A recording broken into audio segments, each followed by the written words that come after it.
여러분 안녕하십니까, 강신업 변호사입니다.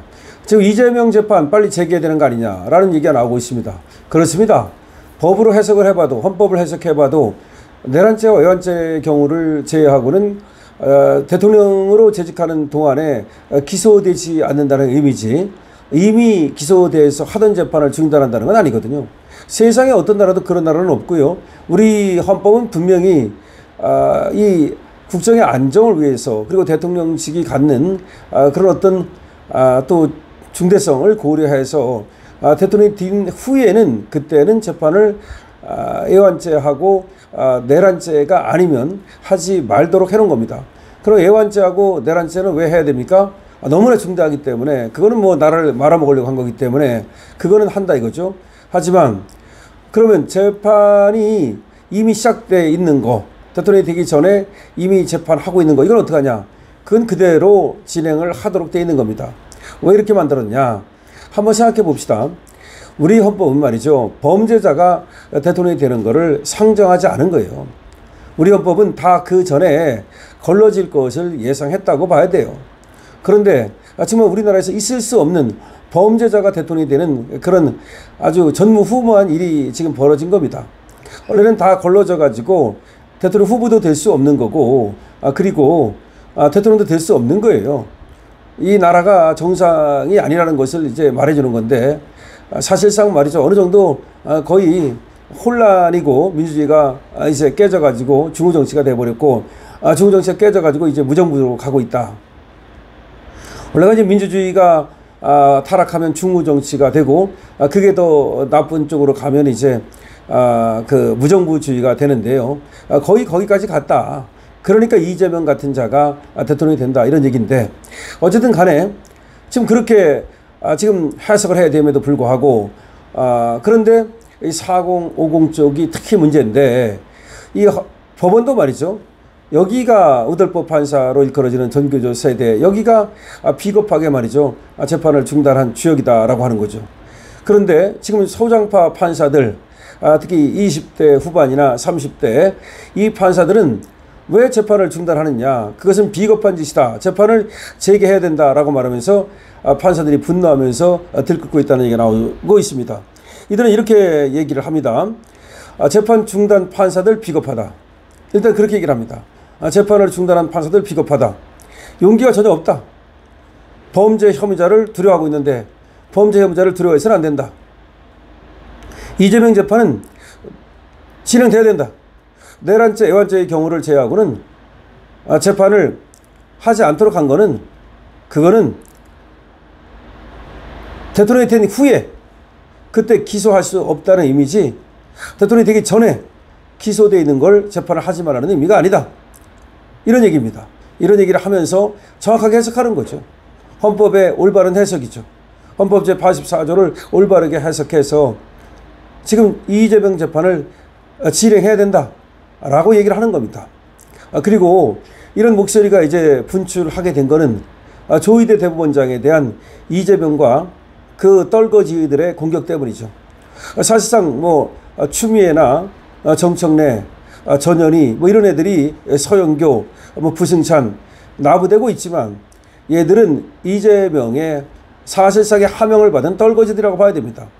이재명과 그 떨거지들이 대법원장을 쫓아내서, 그리고 나면 뭘 만들 수 있다?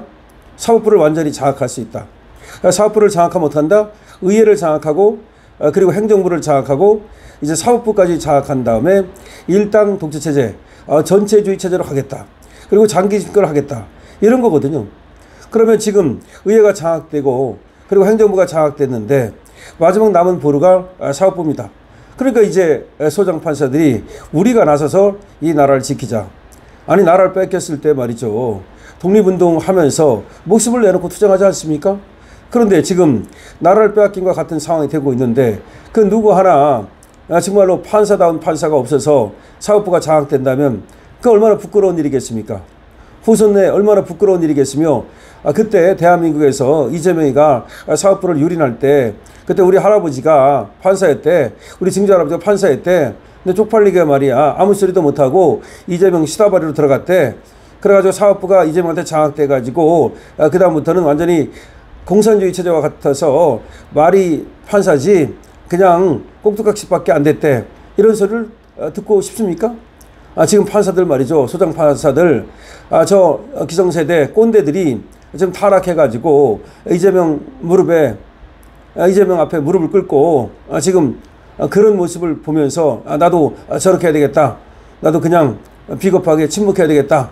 그래야만 나도 혹시 또 출세할 수 있을 건데, 그런 생각을 하는 겁니까? 그렇지 않아야 되는 거 아닙니까? 자, 그래서 지금 분명하게 이제 목소리는 나오고 있습니다. 이번에 이재명 재판 재개, 이것도 목소리가 이제 나오게 같이 된 거는 조희대 대법원장에 대한 저들의 무도한 공격 때문입니다. 조희대 대법원장을 공격하는 것에 대해서 어제도 제가 말씀을 드렸습니다만은 법원장, 부장판사, 판사들 모두가 이제 목소리를 내기 시작했는데, 일단은 아주 익명의 목소리가 나오고 있고, 그리고 또 자기들끼리 모여가지고 이제 이거 우리 뭐 해야 되는 거 아니냐, 연판장이라도 돌려야 되는 거 아니냐, 이런 목소리가 이제 나오기 시작한 겁니다. 자, 그리고 장동혁 우리 국민의힘 당대표가 바로 판사 출신 아닙니까? 그래서 선배 판사로서 후배 판사들한테 뭐라고 말했습니까? 이렇게 되면은 하다못해 연판장이라도 돌려야 되는 거 아니냐, 그렇게 얘기를 했습니다. 그렇습니다.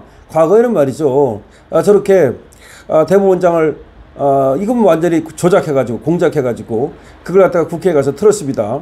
그런 걸 들고서 공격을 할 때 그걸 막아서는 용감한 그런 판사들이 있었습니다.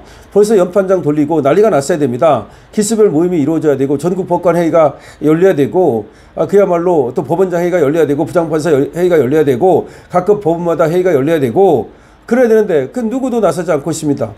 그러니까 지기현 부장판사가 저 조리돌림 당하는 거 보면서 그래서 지금 비겁하게 침묵하는 것인지 모르겠고, 아니면 저번에 서부지방법원 사태와 같이 일부 이 우덜법이라든가 좌편향적인 그런 판사들이 이미 쫙 깔려가지고서 여기 저기 요수를 갖다가 다 장악했기 때문에 소리가 안 나는 건지 모르겠습니다만은, 어쨌든 그래도 지금 금방 말씀드린 것처럼 우리 소장파 판사들이 20대 30대 판사들이 지금 들고 일어서는 조짐이 보인다는 거, 그것만으로도 사법부가 그래도 그냥 당하진 않겠구나라는 생각을 하게 됩니다.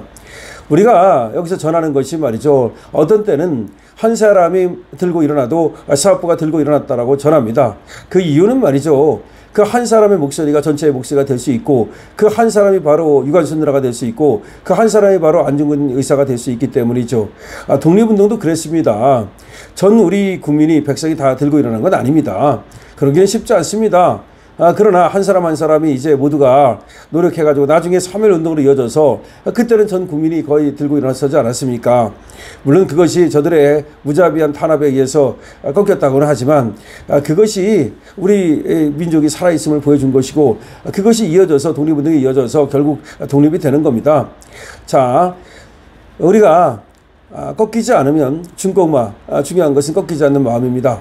우리 소장파 판사들 지금 목소리를 내기 시작했다는 반가운 소식을 전하면서 이재명 재판 재개가 멀지 않았다. 그리고 빨리 재판이 재개돼야 된다는 당의론을 또 전합니다. 강신업TV입니다. 여러분들께서는 댓글로 강신업TV 응원할 수 있습니다. 소장파 판사들 응원할 수 있습니다. 좋아요, 구독으로 강신업TV 응원할 수 있습니다. 강신업TV에 쇼핑몰 열려 있습니다. 생산자와 소비자를 직접 연결합니다. 여러분들께서 많이 이용해 주시면 감사하겠습니다.